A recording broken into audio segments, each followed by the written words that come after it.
Okay, good morning, everyone. Welcome to the department colloquium. Today, it's my great pleasure to introduce our new assistant professor, star professor in the area of neuroengineering, Professor Azadeh Yazdan. I'm going to say a few words about her. Already, her achievements are excellent. Yazdan-Shahmorad joined UW this fall as a Washington Research Foundation Innovation Assistant Professor of Neuroengineering in the Department of Bioengineering and Electrical Engineering. She is an endowed faculty member. She has developed new tools and techniques for implementing optogenetics in non-human primates, or NHPs, and rats, and has used these tools to induce and study targeted plasticity in sensory motor connections in NHPs. Her long-term goal is to use neural technologies to develop simulation-based therapies to help restore function and mobility in people with neurological disorders such as stroke. Azadeh received bachelor's and master's degrees in biomedical engineering at Tehran Polytechnic University and University of Tehran, Iran, respectively, and earned her PhD in biomedical engineering from the University of Michigan in 2011. She then received 2 postdoctoral fellowships from American Heart Association for the research at the University of California, San Francisco. Azadeh is the recipient of 2014 IEEE Brain Grant Challenges Young Investigator Award. Her research in targeted sensory motor plasticity was selected as the hot topic of 2016 by the Society for Neuroscience. Please join me in welcoming Professor Azadeh in her lecture today.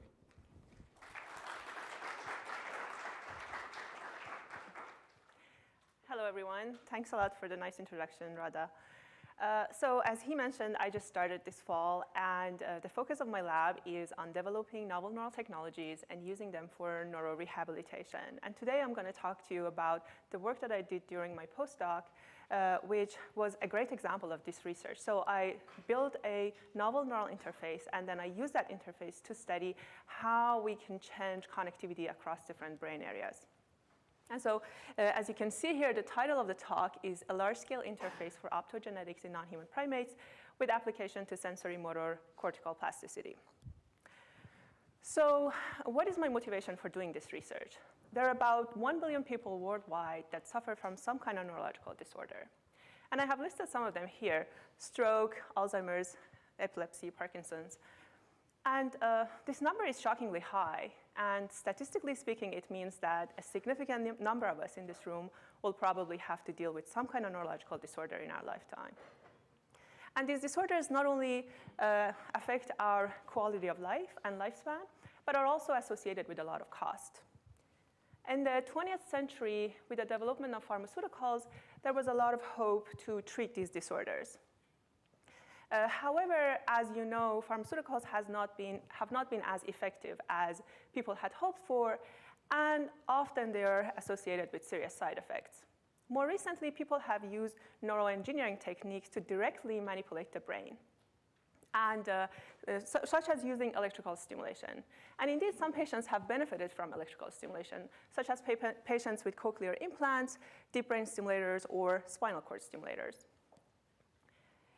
However, electrical stimulation has its own problems. It travels in all directions and affects both normal and abnormal circuits. So in 2005, Ed Boyden and Carl Deisseroth at Stanford introduced this technique, which is called optogenetics, that has several advantages over electrical stimulation and can potentially address these challenges. So what is optogenetics? There are these light-sensitive ion channels that come from certain type of algae. We can genetically modify a neuron and place these channels on the surface of the neuron. So when we shine a light on the neuron, we can control the activity of the neuron. Okay, so going back to my original discussion, let's see what are the advantages of optogenetics. One main advantage of optogenetics is cell type specific manipulations. And what I mean by that is brain is this complicated network of neurons, And using optogenetics, we can selectively manipulate a specific group of neurons in this complicated network because we can genetically modify a specific group of neurons to be sensitive to light. And so one can argue that there are pharmacological techniques to do that, and that is true. However, using optogenetics, we have high spatial and temporal control. Also, we have inhibition as well as excitation, and we can have simultaneous control over different cell types. So we can shine different colors of light and control different groups of cells. And last but not least, one great advantage of optogenetics is artifact-free recording. So we can record during stimulation. And this is a great feature for developing therapies because it enables us to stimulate based on the current state of the brain. So all of this makes optogenetics a great tool to study the brain and its connectivity. And if we combine that with behavioral capabilities of non-human primates, we might be able to answer fundamental questions about the brain function or to develop novel therapies for neurological disorders. However, the field of optogenetics in monkeys has not been developed that much. And I'm going to give you a little bit of history on that. So as I mentioned before, in 2005, optogenetics was introduced. In 2009, 4 years later, the first paper was published that showed the feasibility of optogenetics in monkeys. And it was followed by 2 other papers that showed feasibility and some technique. And then in 2012, 3 papers were published that showed some behavioral associations with this technique. I started working in this field in 2011, and my goal was to use it to induce targeted changes in brain towards neurorehabilitation.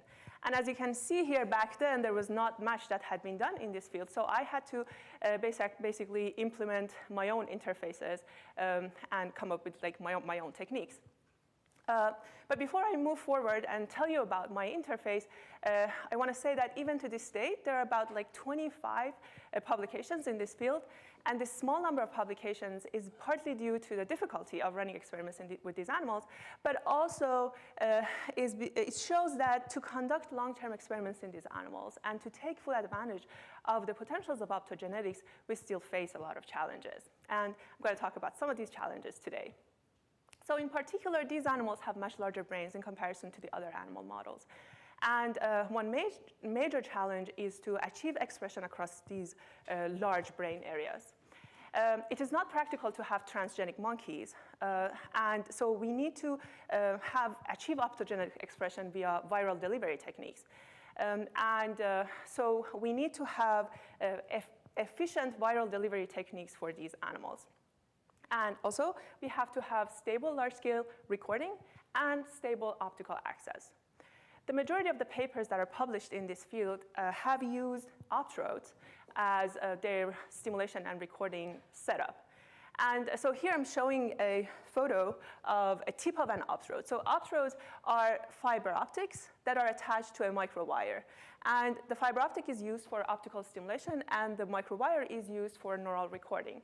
And as you can see here, optrodes only provide single-site stimulation and single-site recording, but also they're based on day-to-day penetration to the brain, which produces a lot of damage to the brain. And as some of these papers have shown, after about like 20 penetrations, they were not able to see any neural or behavioral responses. So there is a need for better interfaces. And today I'm going to tell you about how we address some of these challenges and implemented an interface by combining 3 technologies. We use convection-enhanced delivery to achieve high levels of expression. We use artificial Dura to have optical access to these expressing areas. And we use micro-electrocorticography or micro-ECOG arrays to record from these expressing areas. And I'm going to explain each of these technologies for you. But before moving forward, I want to talk about the brain areas that we were interested in. So we were interested in primary motor cortex, which is involved in planning and execution of movement. We were interested in primary somatosensory cortex, which is the primary receptive area for the sense of touch. And these are going to be referred to as M1 and S1 through the rest of my talk. And if you look at the surface of the brain, these are separated by a sulcus, which is called central sulcus. OK, so the first step to implement this interface was to achieve high levels of expression across large cortical areas.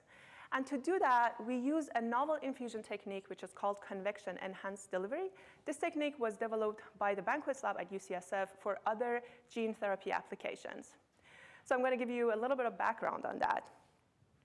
So under normal conditions, fluid flow in brain extracellular space happens by both diffusion and convection. Diffusion happens as a result of concentration gradient and depends heavily on molecular weight, while convection happens as a result of pressure gradient, and its flux does not depend on molecular weight. And what Banquets and his colleagues have shown is that if you use a reflux-resistant cannula, you can increase the pressure and safely achieve convection. Here, I'm showing a photo of a reflux-resistant cannula that we used in our setup. So what makes this reflux resistant is this step at the tip that that prevents the backflow of the virus. So they've also shown that not only using CED, you can achieve high levels of expression across large cortical areas, but you see a more even distribution around the site of infusion in comparison to the diffusion-based techniques that you see a Gaussian distribution around the site of infusion. They've also evaluated the safety of CED, and they've shown that there was no damage associated with CED in different brain structures. So all of this make this technique a good candidate for our goal of achieving high levels of expression across large cortical areas. We co-infused the virus with an MR contrast agent and performed our infusions in the MR scanner that enabled us to monitor the infusion throughout time. And here I'm showing an example of these online MR images. So this is a T1 weighted image. This is the surface of the brain, and the arrow points to the site of infusion. And as you can see here, we were able to monitor the infusion across time, and within 21 minutes, we were able to infuse 50 microliters of virus into the brain.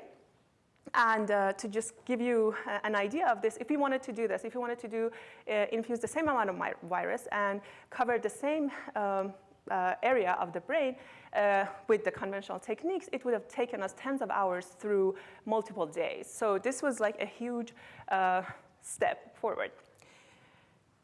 We infused in 4 locations in one monkey and 5 locations in another monkey that are color-coded here based on the area. We then post-processed the MR images to estimate the volume of infusion in comparison to the brain, which are shown here for each of the monkeys. And as you can see here, we were able to cover a significant area of the brain. So the second technology we used was artificial Dura. And for non-neuroscientists here, Dura is a thick membrane that surrounds the brain and spinal cord. And so artificial Dura has been used for calcium imaging for more than a decade in non-human primates. And recently, it was shown that it can be combined with optogenetics. And this is a clear silicone-based material, and I'll show you how it's implanted. So this is a cross-section of the brain. We remove the Dura and place the artificial Dura such that the brim sits between the native Dura and the brain. And the walls here prevent the growth of the native Dura into our window. This provides an optical window for us, so we can place our fiber optics on top of it and stimulate. We 3D printed a titanium cylinder based on the skull curvature. And then here I'm showing examples of this cylinder implanted. So this is the cylinder, and this is the brain. This is M1, S1, and this is central sulcus. And then this is when we implanted the artificial Dura. And here I'm showing you the surface of the cortex over time for each of the monkeys. And the first column shows the brain right after the infusion without the artificial Dura. And in the rest of the columns, you see the brain right across time with the artificial Dura in place. And as you can see here, we have great optical access to the brain. OK, so the virus we used has this fluorescent reporter, which is called EYFB. And we use a technique called epifluorescent imaging to look for this fluorescent reporter. And so basically, anywhere that we found this fluorescent reporter, it means that there was expression. And this technique was shown to work for optogenetics in monkeys before. And because we had optical access to the brain through our artificial Dura, we were able to do this technique. And the way it works is you illuminate the surface of the brain with the excitation wavelength of fluorescent molecule, and then you use a filter based on the emission wavelength of the fluorescent molecule, and then image that. So here I'm showing the results of our epifluorescent imaging. And so anywhere that's glowing shows that there's fluorescent and there's expression. And so based on that, we estimated 1.3 and 1.4 centimeter square of expression in our monkeys. And again, to give you an idea, with the conventional infusion techniques, you get about 1 millimeter around the site of infusion. So again, this was huge. Okay, so we also did histology analysis for both of our monkeys. I'm showing histology analysis 27 months post-infusion. So just to have a comparison, this is the MRI of an intact brain before we did any surgery or anything like that. And then this is the MRI at the end of our infusion. So all the white areas show the spread of infusion. And then here we see a similar, the histology of the same slice in which we stained for optogenetics, and the dark areas show optogenetic expression. And as you can see here, when you compare the two, there's a great match between where we injected and where we saw the expression. And here I'm showing magnified versions of this expression that you can see cells that are expressing. We also compared the results of our epifluorescent imaging with histology. So the green areas show where we get the result of our epifluorescent imaging, and then the vertical lines show the expression from histology. And as you can see, there's great overlap between the two. There's this area outside of the cylinder that we didn't have optical access to.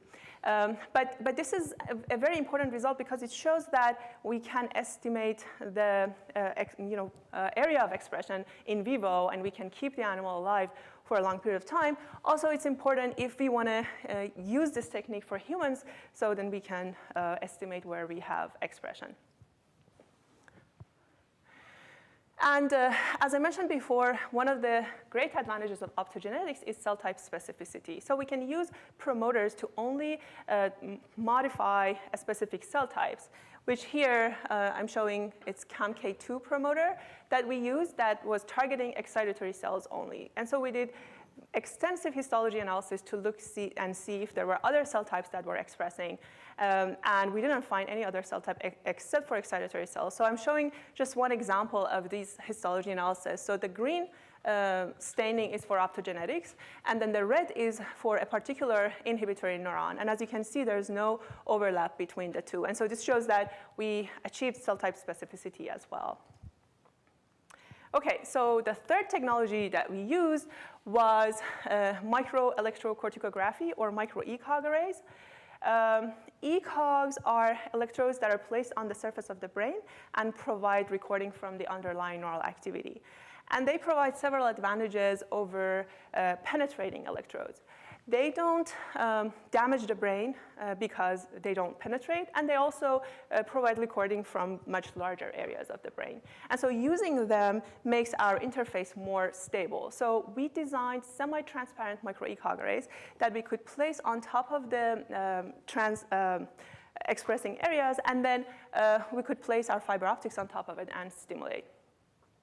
So we collaborated with Moharbi's lab at UC Berkeley to design and fabricate these arrays. These are platinum gold platinum traces that are embedded in parylene C as an insulator. Parylene C is transparent enough for our light penetrations. However, we also incorporated holes in the array that could act as a passage for light. We can also use them if we want to penetrate electrodes through them. And we fabricated these arrays in both single or double configurations. Peter, he was a grad student at Moharbi's lab back then. Now he's a scientist at the Allen Institute here in Seattle. And then Camilo was a grad student in our lab back then, and now he is a scientist at Neuralink company, which is Elon Musk's company. So they fabricated these arrays at UC Berkeley. We implanted these arrays in both acute and chronic setups. I'm going to define acute and chronic since you guys are all electrical engineers. So acute means we implanted the electrode at the beginning of the day, and at the end of the experiment, we explanted it. And chronic means we implanted the electrode and kept it for the duration of days or months. So for acute placement, we removed the artificial dura and placed the array on top of the brain. We designed these parts that hold the array in place for the duration of experiment. And here I'm showing examples of like one array on top of the brain or two arrays on top of the brain. And for chronic implantation, we divided the artificial dura into two parts and sandwiched the array between the two such that the recording electrodes were touching the brain. So here you can see how it was implanted. So the outer dura is implanted, the array is implanted, and the inner dura is implanted. We also designed a stimulation setup that could hold the fiber optic in place for the duration of stimulation. And then we mounted a camera on top to be able to image the location of stimulation. Here, I'm showing examples of images that were taken with this setup. So this is the array on top of the brain, and this is when we were stimulating. OK, so let's see how our interface worked. So we were able to record reliable light-evoked responses from both monkeys and both areas. I'm showing examples of that here. And they're color-coded based on the area. Each blue dot here shows a light stimulation. As you can see here, it's followed by a large response. And we can see this reliable response for both of the areas and both of the monkeys. We also were able to estimate the spatial distribution of the response across the array, which are shown here as heat maps on these schematics of the brain. And I also want to mention here that for one of our monkeys, we kept him alive 27 months post-infusion, and the other one 30 months post-infusion. For both of them, we had reliable light-evoked responses till the end. And this is the first or the longest that anyone has reported optogenetic expression. OK, so to summarize, what I have shown you so far is that how I developed a large-scale interface for optogenetics in monkeys by combining three technologies. I used convection-enhanced delivery to achieve high levels of expression across large cortical areas. I used semi-transparent micro-ECOG arrays to record from these expressing areas. And I used artificial dura to have optical access to these areas. So we can place our fiber optics anywhere in this area and stimulate. And so this interface provided a very nice platform for me to study, can we use optogenetics to change connectivity in the brain? And so this will be the next phase of my talk, which I'm going to talk to you about. So we wanted to see, can we use optogenetics to change connectivity across sensory motor cortex in non-human primates? This can have potentially important implications for developing therapies for different neurological disorders, such as stroke. I worked closely with Daniel Silversmith, a graduate student in our lab, on this project. OK, so we wanted to see, can we change connectivity across the brain? And the first step was to define measures of connectivity. And we defined two measures of connectivity, one in response to stimulation, the other one during spontaneous activity. So I'll explain both of them. So the first measure is in response to stimulation. If I place my fiber optic here in M1 and stimulate, at the site of stimulation, I see an evoked response, which is shown in blue here. However, at an area of S1, I see a response that is delayed, as you can see here. And this delayed response shows that this red is an indirect response to light stimulation and suggests that there's functional connectivity between these two areas. We already know that there are projections from M1 to S1 and S1 to M1, but this shows that we can actually measure the functional connectivity. And indeed, if we look at the distribution of the delays of the responses across the array to a single stimulation, we see a bimodal distribution. And if I threshold based on that bimodal distribution and project it on the array, we see this very nice separation between M1 and S1. And we see it for almost all of our recordings. And so this shows that this further confirms this functional connectivity. And so we are defining the amplitude of the secondary response, or the red curve, normalized by the amplitude of the primary response, or the blue curve. And we're calling it stimulus-evoked response ratio, or SERR. And if we calculate SERR for each of these electrodes on S1 with respect to the site of stimulation, we end up with this nice connectivity map in which the diameter of the circles show the strength of connectivity. And so this is for an example for M1 stimulation. But if we have stimulating S1, we see this nice separation again, and we'll have similar connectivity maps. OK, so this is our first measure of connectivity. The second measure of connectivity, as I mentioned before, was calculating during spontaneous activity. We defined coherence during spontaneous activity as a measure of connectivity. Here I'm showing the maps that we calculated for coherence. And these are for the same sessions. And as you can see here, there's like a lot of similarities between the two. And indeed, we found a linear relationship between them. And here, the coherence is calculated from 4 to 7 hertz. But if we do this for the coherence across all frequencies and compare it with SERR, we see that the same linear relationship stands as I'm showing here across all frequencies. So this shows that the two measures of connectivity that are measured differently and through like in different times are providing, are like representing the similar connectivity, and using them is reassuring to evaluate our technique. OK, so now we have measures of connectivity.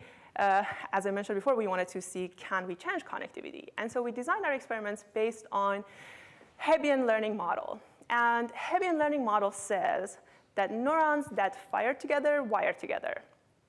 And we use a more sophisticated version of Hebbian learning, which is called spike timing dependent plasticity, or STDP.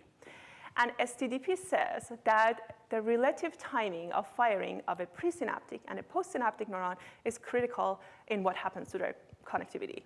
So basically, it says that if a presynaptic neuron fires before a postsynaptic neuron, it will lead to long-term potentiation, or basically strengthens that connection.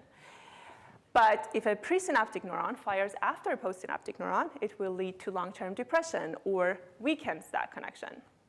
So with that in mind, we know that if we stimulate in one of these areas, we have a primary response at the site of stimulation and a secondary response, which is delayed about 5 milliseconds, as you can see here.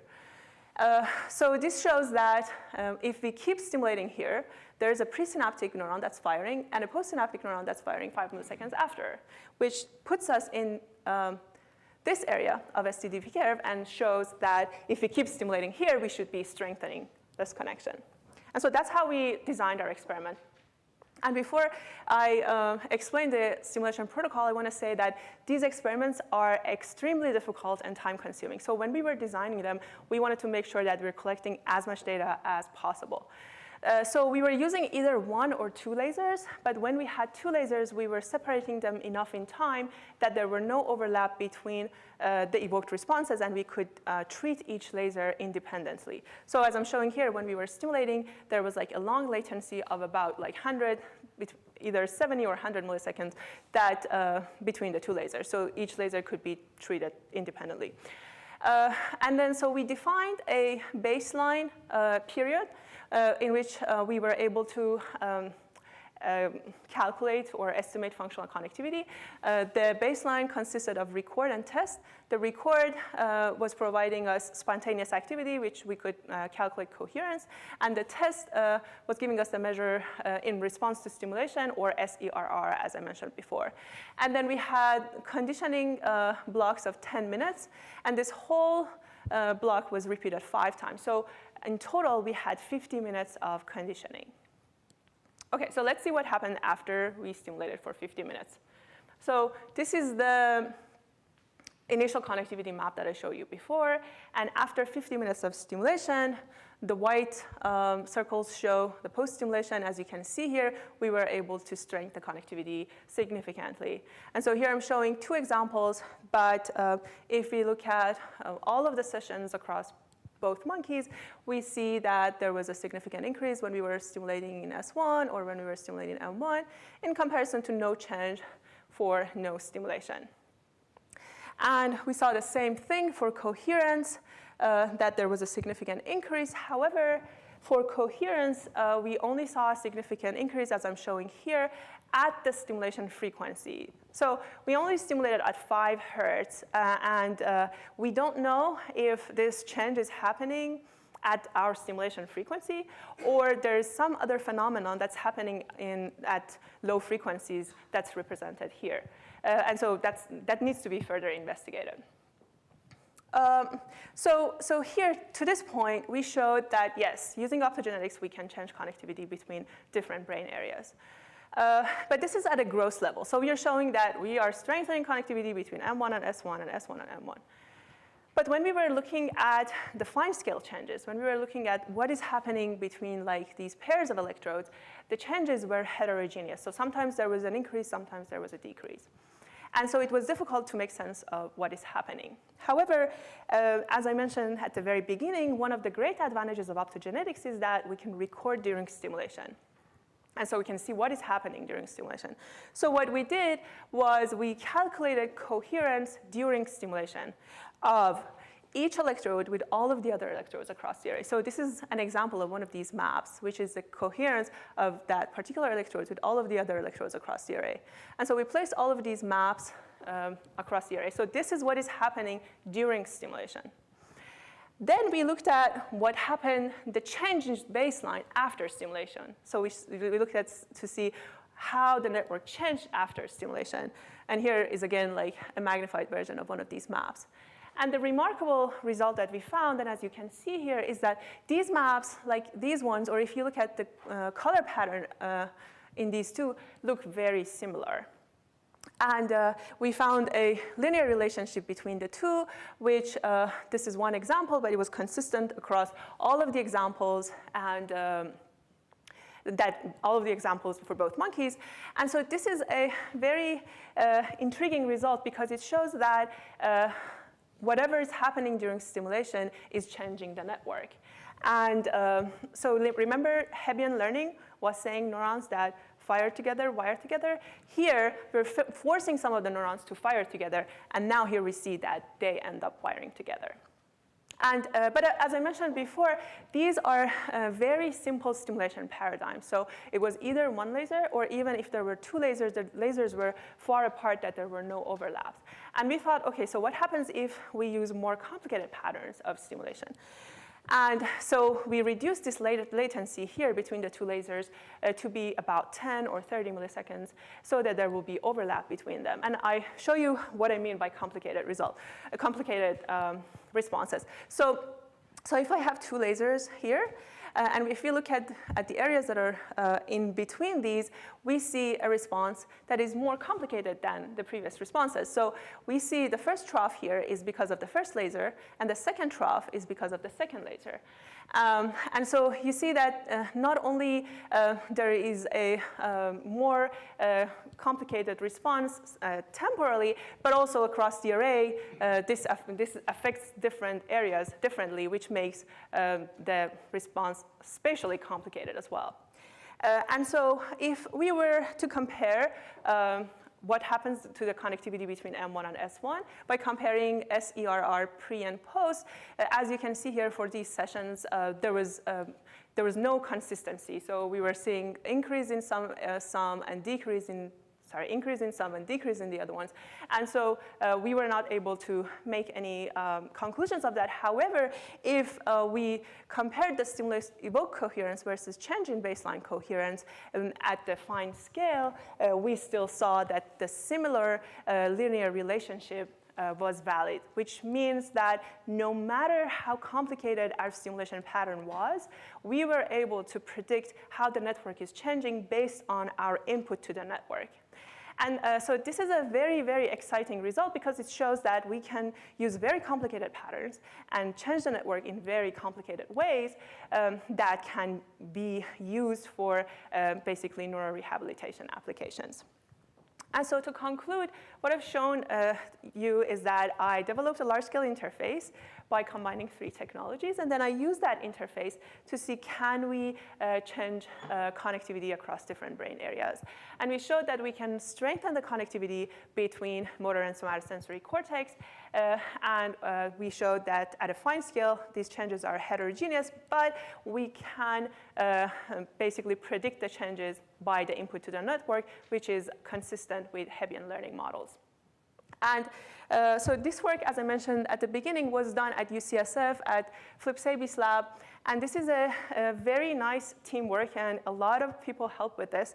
So Tim and Camilo helped with the interface. Daniel, as I mentioned before, helped with the plasticity experiment. A lot of people helped with animal care. We had collaborators across the country. Several funding agencies were supporting our research. I also want to emphasize that this work wouldn't have been possible without the help and collaboration of my monkeys. And so this was, but moving forward in my lab, I want to, as I mentioned in the beginning, develop novel neural therapies using, and then using them for neurorehabilitation. And in particular, I want to focus on stroke. Why? Because it's the 2nd leading cause of death worldwide. It's the leading cause of disability in the US. And there are approved pharmacological techniques that's shown to be effective in reducing the size of the damage, but they're only effective within the 6-hour post-stroke. And only 25% of the patients get to the hospital within that 6-hour window.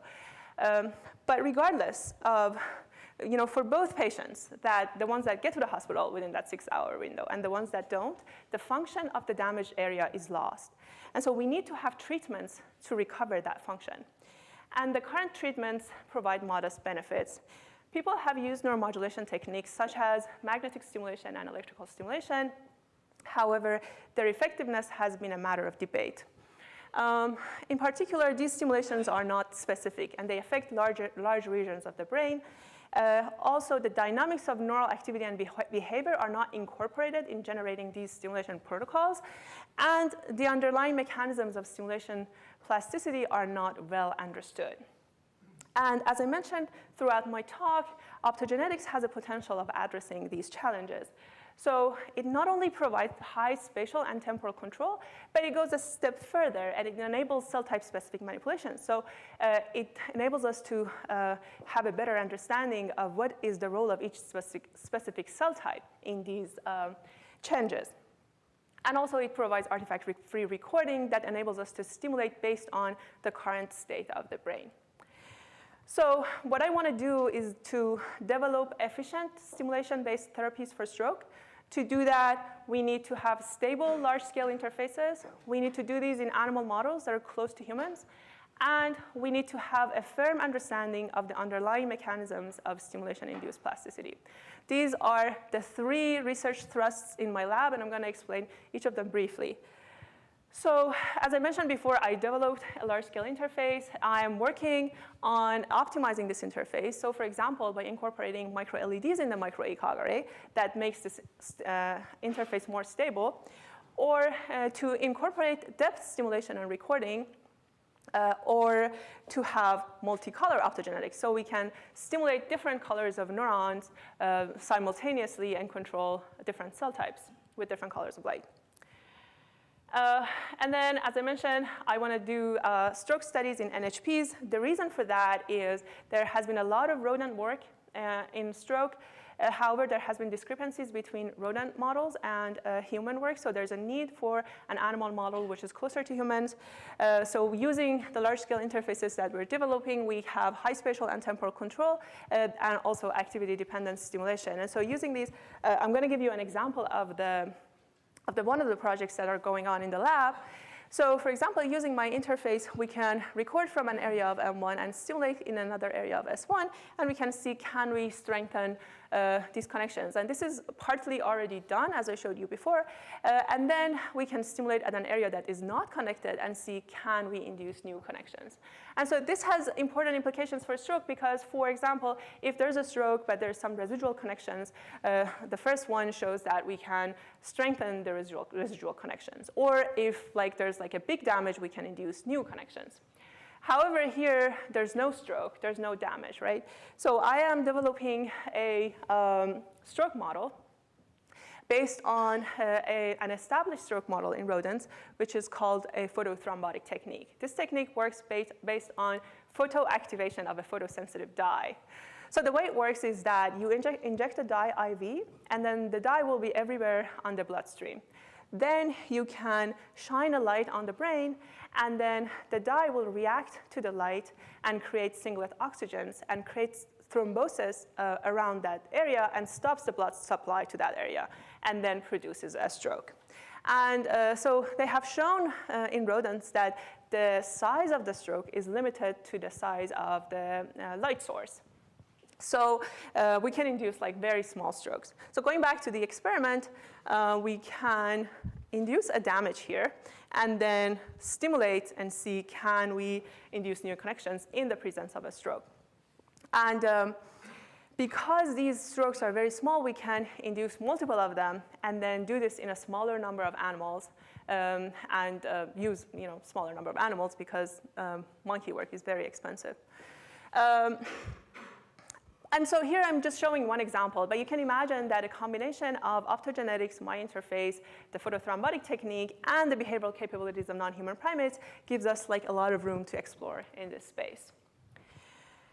And then we want to have a firm understanding of the underlying mechanisms of stimulation-induced plasticity. So for example, we want to know what is the difference between surface stimulation versus depth stimulation, or what are the roles of each specific cell type in these mechanisms. And so these experiments need to be done in a larger number of animals. And so I'm doing this in rodent models because of that. OK, so to summarize, my goal is to develop efficient stimulation-based therapies for stroke. I believe that my stroke studies can provide significant information towards this goal. I'm also working on developing large-scale interfaces and to understand the underlying mechanisms of stimulation-induced plasticity, all of which will help me with the long-term goal of developing stimulation-based therapies for stroke. Thank you.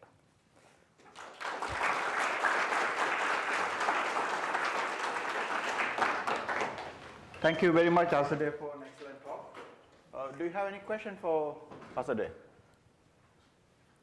Yes. We have an audience of electrical engineers from all areas of the Yes.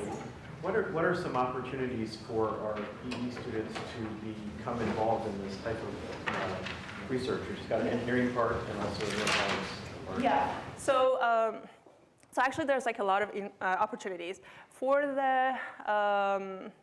There's some hardware opportunities, as I mentioned, working on the interface. So one of the first steps is to incorporate micro-LEDs in the micro-ECOG array, for example. And so that's an EE project, definitely. And then from the neuroscience perspective of that, there's a lot of deal of signal processing and data analysis and machine learning, neural modeling, all of that requires expertise from the EE department. There is also a track of new track of neuroengineering courses that have been planned. Yes.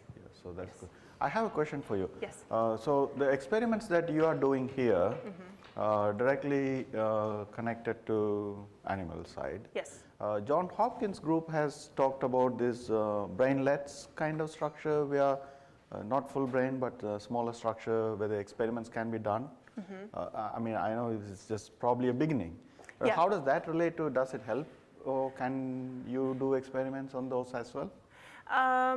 So I haven't thought about that. So I am working closely with neurosurgeons and neurologists to get feedback from that side, and so they want to be like closer to humans and closer to like in vivo experiments than doing that kind of work. And so that kind of work can provide like insight for us, but eventually what we need to do is to like implement it in animals and go forward. That's why like, you know, some of the questions that I want to answer, I need to answer them in rodents, but eventually they have to be implemented in monkeys before we can, you know, do it in humans. Great, thank you. Any other question for Azadeh? If not, I welcome you to make sure that you try to contact Professor and also visit, because she has offices both in the bioengineering and the electrical engineering. She's at the 4M level where Yes. Blake and Howard Chisek and others are. So probably getting an appointment and getting to know what aspect of engineering that is related to the bio side would be excellent. Thank you very much all.